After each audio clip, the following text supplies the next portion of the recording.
Postmodernism, it's been called the great Satan by some and an overhyped academic theory by others. But whatever your stance might be, postmodernism has had a significant impact on the way we view the world today. So in this video, we're going to take a look at what it actually is. Broadly speaking, postmodernism refers to a period in history that came after modernism, which was a movement of thought that emerged in the late 19th century in Europe. Postmodernism then developed in the mid-20th century as a reaction against what it perceived as the shortcomings of modernism. Though there isn't a single agreed-upon starting point for postmodernism, it is generally considered to have begun in the 1940s and 50s and lasted until the late 70s or early 80s. The term postmodernism literally just means the period after modernism, but the term is also used to describe a philosophy that emerged during this time period. And so if you want to talk about the philosophy specifically, it's more accurate to use the phrase postmodernist philosophy or the postmodernist movement. Although people often do use the phrases interchangeably, we'll mostly stick to postmodernism to refer to the philosophy.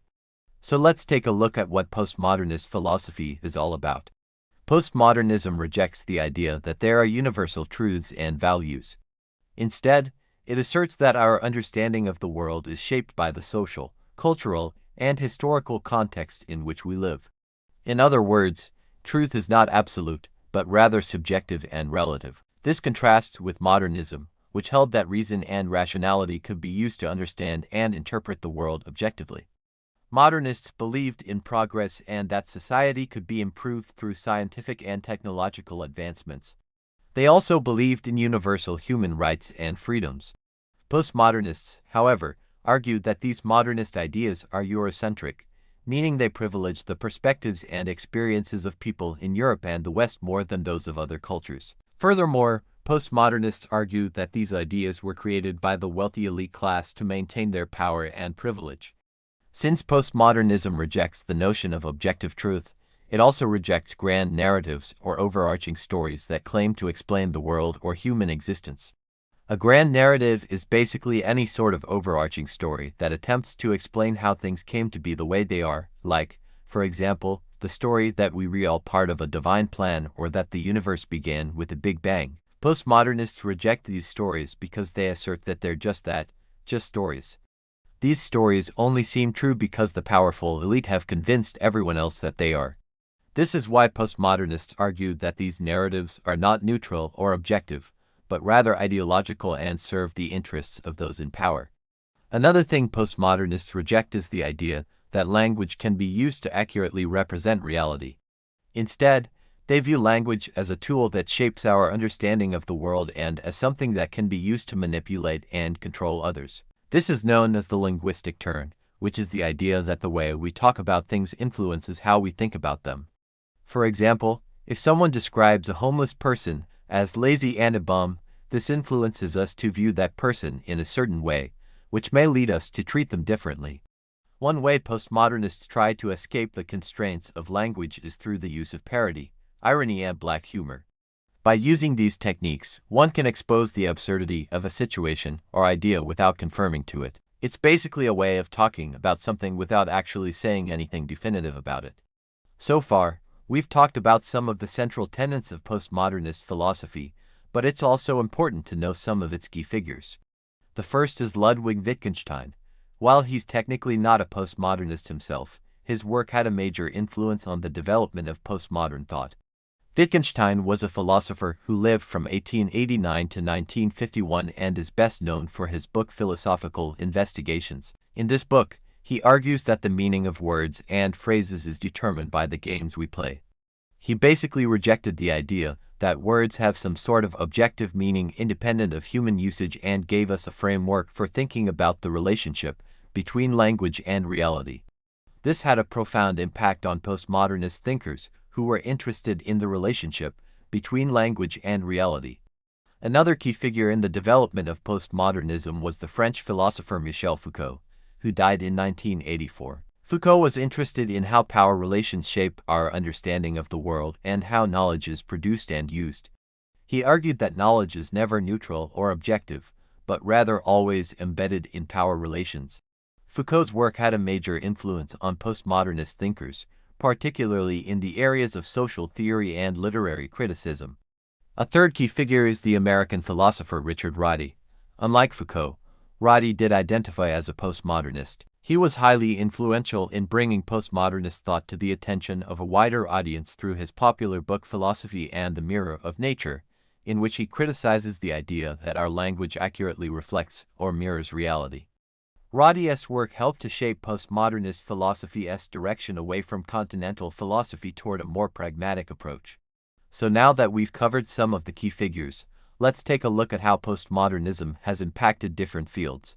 One area where postmodernism has had a significant impact is in architecture. Postmodernist architects rejected the prevailing modernist ideas of functionality and simplicity and instead embraced a more playful and eclectic approach.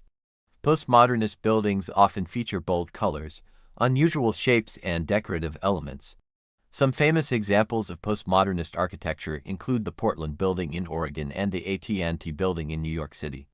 Postmodernism has also had a major impact on literary studies, particularly with the rise of what's known as literary theory. Literary theory is basically a fancy term for critical approaches to literature that emerged in the late 1960s and 70s. These theories, many of which were informed by postmodernist thought, rejected the traditional emphasis on the author's intent and instead focused on the reader's interpretation. One prominent literary theory is Deconstruction, which was developed by the French philosopher Jacques Derrida. Deconstruction seeks to uncover the hidden biases and assumptions in a text by, well, deconstructing it. This involves looking at the relationships between words and examining how language creates meaning. Another literary theory that's heavily influenced by postmodernism is reader response criticism, which, as the name suggests, focuses on the reader's response to a text. This approach rejects the idea that there is a single correct interpretation of a text and instead argues that each reader brings their own unique perspective and experiences to the text, which shapes their interpretation of it. Postmodernism has also had a major impact on art, particularly in the areas of painting and sculpture. Postmodernist artists rejected the modernist emphasis on abstract forms and instead incorporated everyday objects and images into their work. Some notable postmodernist artists include the American painter and sculptor Richard Archwager and the British sculptor Tony Cragg. And lastly, we should mention that postmodernism has had a significant impact on fashion as well. Postmodernist fashion designers rejected the modernist emphasis on simplicity and functionality and instead experimented with bold colors, patterns, and textures. Some prominent postmodernist fashion designers include the Italian designer Giorgio Armani and the French designer Christian Lacroix. While postmodernism has had a major impact on various fields, it's not without its critics. One common criticism is that postmodernism is too relativistic. This argument goes that since postmodernism asserts that truth is subjective and relative, it leads to a sort of intellectual nihilism. Basically, if there's no objective truth, then nothing matters. However, postmodernists would argue that this criticism misunderstands their position. Postmodernists don't believe that anything goes. Just because truth is subjective doesn't mean that everything is equally true. For example, postmodernists would argue that while different people may interpret the same text in different ways, this doesn't mean that all interpretations are equally valid. Rather, some interpretations may be more accurate or insightful than others. Another criticism of postmodernism is that it's elitist and obscure. This criticism argues that postmodernist writing is often deliberately obscure and difficult to understand, which makes it inaccessible to the average person. This inaccessibility then allows postmodernists to hide behind their jargon and make grandiose claims without having to back them up. However, postmodernists would likely argue that this criticism misunderstands their goals. Postmodernists aren't trying to appeal to the masses. Their goal is to challenge conventional ways of thinking and to question long-held assumptions. This often involves using challenging language and concepts, but that doesn't mean that they're being deliberately obscure. So there you have it, a whirlwind tour of postmodernism. If you found this video helpful, please leave a like and subscribe. And as always, thanks for watching.